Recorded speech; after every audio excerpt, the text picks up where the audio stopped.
Hey guys, welcome to the 175th C# tutorial that I'm making for the new Boston. And in this tutorial, we're going to continue working on our address book project. And basically what we're going to be doing is reading all of the people that we've stored in our XML file. So we're going to have it do this when the form loads. So the first thing that we're going to want to do is create a new XML document since we're going to be reading the people. So we're going to say XML document xdoc equals a new XML document. And then we're just going to want to load the XML document that we created. So we're going to say xdoc.load, and we can just say path, since we created a path up here. We can just say the path plus, and then that path to the XML file, which is inside of our address book folder, and then it's called settings.xml. Alright. And now we basically want to loop through every single person node and create a new person and store all of their information that's in here. So we're going to say for each XML node, X node, in, and then we just want to retrieve all the nodes inside this people node right here. So we're going to say xdoc.select nodes, and then we're just going to want to give the path to that person node, or all those person nodes. So we're going to say people/person, since there are multiple person nodes. Alright, so now each time it loops through here, we basically just want to create a new person, and then we're going to add it to this people list. And then we're just going to create a new item to add to this list view so that you can select all of the people that you've added previously. So first we're just going to want to create a new person here. So we're going to say person p equals a new person. And now we're just going to want to set all the properties of that person, like their name and stuff. So we're just going to have to read that. So we're going to say p.name equals, and then we're going to want to select a node inside of this person node. And the first node that we want to select is their name. And then we're going to want to get the inner text of this to retrieve the person's name. So we're going to want to say xnode dot select single node, and then we're just going to want to select that name node. So we're going to want to select name, and then we're going to want to get the inner text of that to retrieve the person's actual name. So we'll get Adam for the first person right here.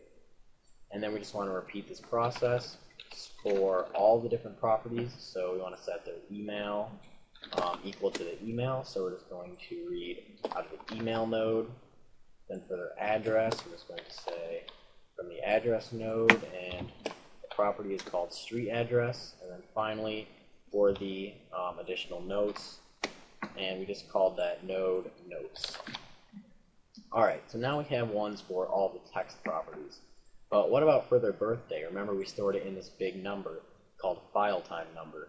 Well, what we're going to have to do is convert it back into a date time. So we're going to say p.birthday equals, and then we're still going to want to get the text inside of here so that we can convert it into date time. So I'm just going to go ahead and copy this right here, and we're going to want to select the birthday node. And yep, we want to get the inner text of it, but we can't just leave it at that since it has to be converted into a date time.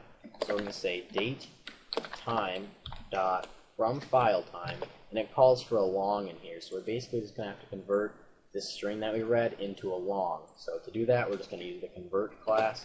So convert dot to int64, and remember, an int64 is the same as a long.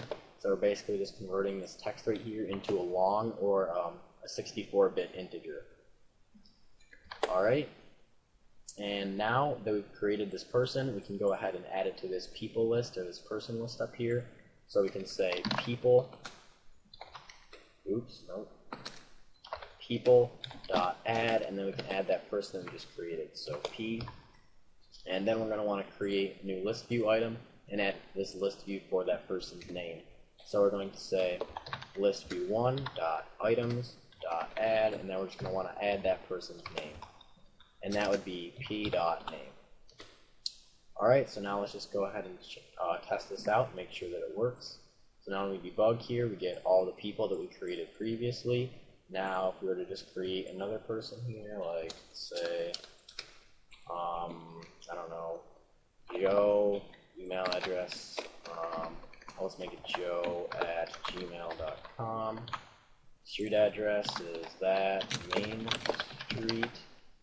His birthday is, let's say, January 1st, 2000, just 2000, and then additional notes will be, there are none.